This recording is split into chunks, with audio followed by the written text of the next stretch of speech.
Hey woman, fighting and arguing with your partner is not going to solve your problems.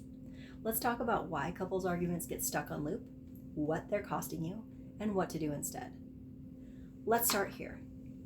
I do think there is a time and a place for strong words, raised voices, you passionately expressing what you won't stand for anymore, any which way that comes out. And also standing strong while you receive your partner's expression of their strong feelings. Yes, there is a time and a place for that, but that's not most fights. The fights that harm a relationship are the fights that crop up again and again, yet never get resolved. They are the fights that follow the same recurring patterns and leave you feeling heartbroken and distant from your partner. These are the fights that harm a relationship, and that's what we are going to put a stop to today. Here's a story about someone I actually know. It's a couple, they're divorcing now, where the husband perpetually had affairs with literally hundreds of women across 20 years.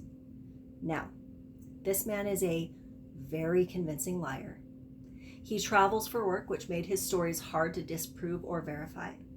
And being that this couple has 5 kids together, the wife had reasons that were more than just for her own sake to want to believe in him. But every once in a while, more frequently than she would ever admit to her family and friends, she would catch him. And of course, they'd have a huge fight. So during these fights, the words coming out of her mouth were always, "You need to stop doing this. You need to start telling me the truth." And the words out of his mouth were always, "This time I've changed. How could you doubt me? Why are you bringing up the past?" But you can see how the underlying agreement was really that he would get to keep cheating as long as he pretended to change every time he got caught, and she would pretend to trust him again. Once the wife recognized that was the real agreement she had signed off on, she saw that she'd been participating in a cycle that never was going to work for her.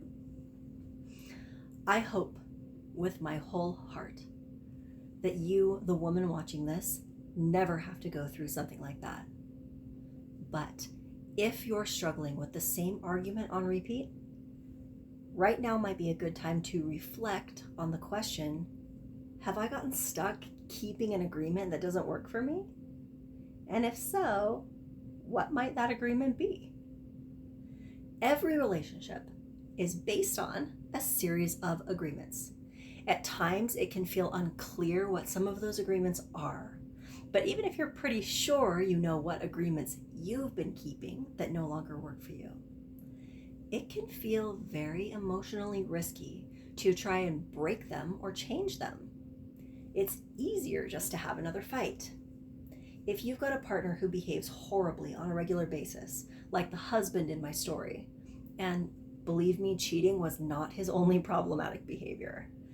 If every time he gets too out of hand, you pitch a huge fit, threaten to end the relationship, maybe you do pull away for some time before letting them back in, you might not recognize that what you're doing is accepting the behavior. Could some of those fights just be theatrics to help you convince yourself otherwise? I'm not saying that there aren't valid reasons, like physical safety, for example, to tread very cautiously until you're sure you can get yourself and your kids and pets safe. I do have to pause here to share something very important. For anyone watching who is currently experiencing intimate partner abuse, or even if you just sort of started to wonder if some things your partner does would be classified as abusive, I would urge you to pause this video now, look up your local domestic violence coalition, call the hotline, and have a conversation with an advocate. Those folks are very well trained. They are extremely non-judgmental. Those conversations are confidential, and they have tons of resources that you might not even know exist. So please make the call and then come back to this video. I have actually taken the same training that the domestic violence hotline advocates in my area go through. And I can recommend some fantastic books, but truthfully, abuse dynamics are not my area of professional focus, and addressing abuse is really not the purpose of this video. I just needed to say this because I recognize that some of you watching may be in an unsafe situation. Know that my heart goes out to you, and you are not alone. Please seek out support from a trained professional who specializes in abuse dynamics, as well as from your circle of friends, family, and loved ones. All right. So we're talking about the agreements we make in our relationships. Which agreements do you like and want to keep? Which ones might have wiggle room? Which ones can you actually break and see your relationship get better as a result? I'm going to tell you another story. Hopefully this one feels a lot lighter. I know another woman who got really tired of the fact that her husband insisted on standing up to pee in their shared bathroom. Now, for anyone who thinks that that's just a given, let me personally assure you that it is not. Unless your man is unusually well endowed, he is perfectly capable of sitting down to urinate. It does not make him less of a man. No matter how good of an aim he thinks he has, he is not above the laws of physics, which dictate that when a stream of liquid hits a bowl of liquid at velocity, use your imagination. Ugh. So, after years of assuming that this was just something she had to put up with, this woman started to really resent having to share the space where she did her most intimate business, the space where she took care of her body, with someone who treated it like a truck stop. So at first, they had a few ugly fights until she realized fighting was not solving the problem. And not only that, it was damaging their relationship. By this woman's own assessment, she had a good man. She did not feel that this issue was worth burning the marriage to the ground. So she started asking herself, is there a different solution that would meet my need for a pristine bathroom without trying to control his behavior? Well, it turns out that in their particular house, it made the most sense and was easiest for her to move her stuff to an adjacent bathroom, and she just made that her space. Later, when there was a plumbing problem in the original bathroom they'd shared, her husband needed to use her bathroom. Except before he went in there, he specifically said, "Don't worry, honey, I'll sit down in there." What I take from this story is you don't necessarily have to break up with someone. There are other ways to change old agreements that don't work for you.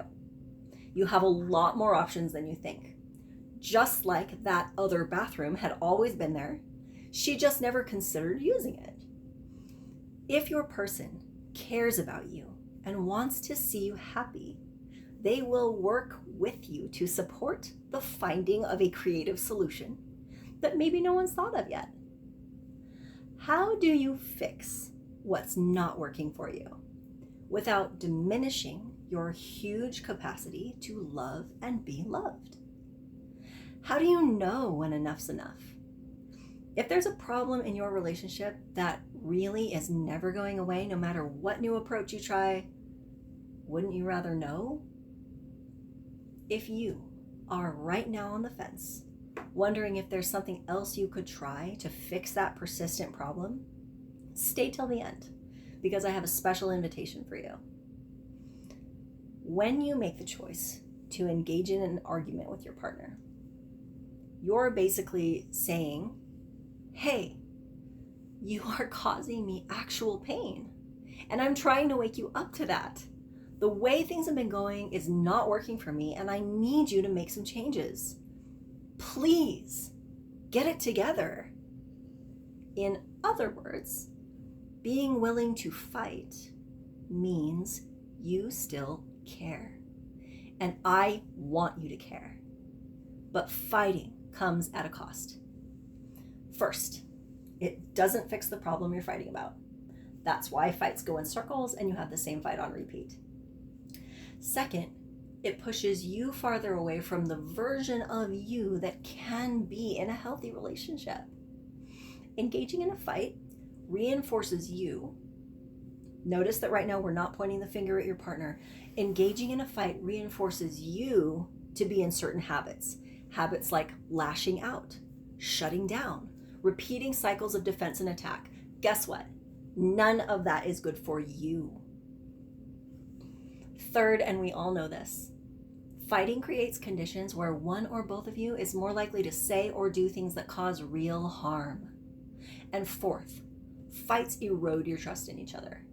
What you're both learning is it's not safe to really let myself see my partner or to let them see me at my most vulnerable.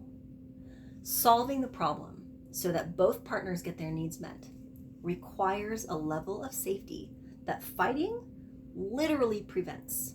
So when I say fighting comes at a cost, that's what you're losing when you engage in repeated fights. Here's something else no one's talking about.